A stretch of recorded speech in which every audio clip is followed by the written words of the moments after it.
Western Cape's police officers appear to be ill-equipped to carry out the basic requirements of their jobs. That's according to the Police Needs and Priorities report. It reveals 45.8% of 2,785 detectives haven't been trained in the basic detective learning program.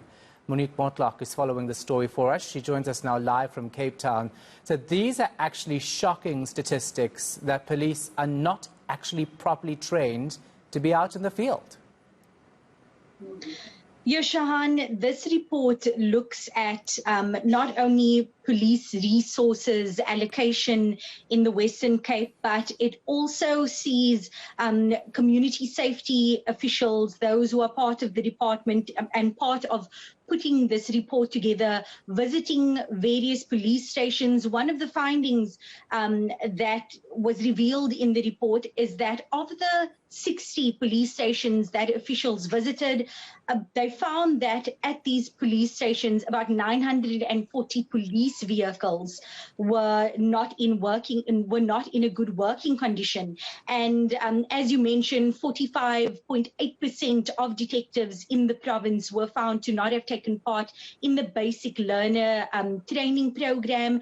It was also revealed that officers who are fresh out of the SAPS Academy, they do not receive in-field training and little to no supervision. And what the report has recommended is that officers, newly graduated officers, that they do receive this in-field training, especially those who are going to find themselves in gang-stricken hotspots like the one we visited today, that's Bishop Lavis. In this area, we've seen a recent spate of shootings. Just last week, a toddler of about two years old, he was shot 5 times, caught in a suspected gang-related shooting. And this 5-year-old thankfully survived. But on that same day, in an apparent retaliation shooting, a woman was shot and killed. And members of community workers in Bishop Lavis saying that this could be avoided if there is a proper allocation of police resources. They were also speaking about how the police officers on the ground also need to be properly equipped, and this is all that that this policing needs and priorities report speaks to. Let's just take a look at the story we put together where we spoke to the various role players involved. Latest crime statistics for the last 3 months of 2021 show that 107 out of the 114 gang-related murders that took place nationally happened in the Western Cape. For those living in gang-stricken communities like Bishop Lavis, it's a near-daily fight for survival. Here, a toddler was shot 5 times last week, while a woman was killed that same day in another incident. Some believe the resurgence in violence in this area is largely due to a lack of police resources and critical skills.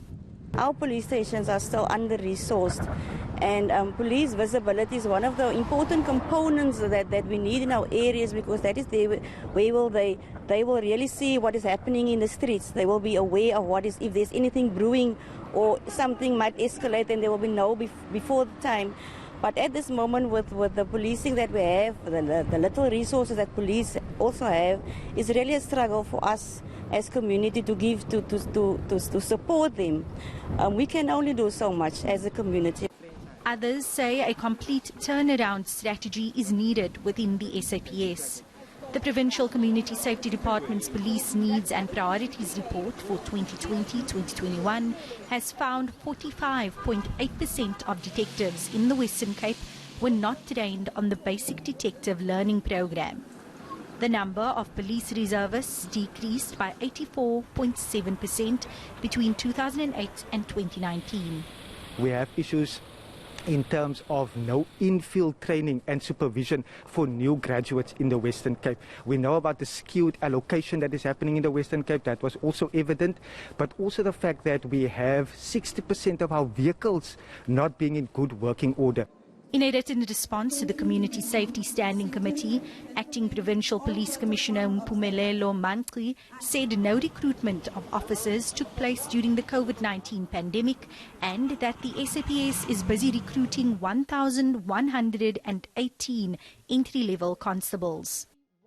He says the recruitment of reservists is an ongoing process, but has no further details on how management plans to increase numbers.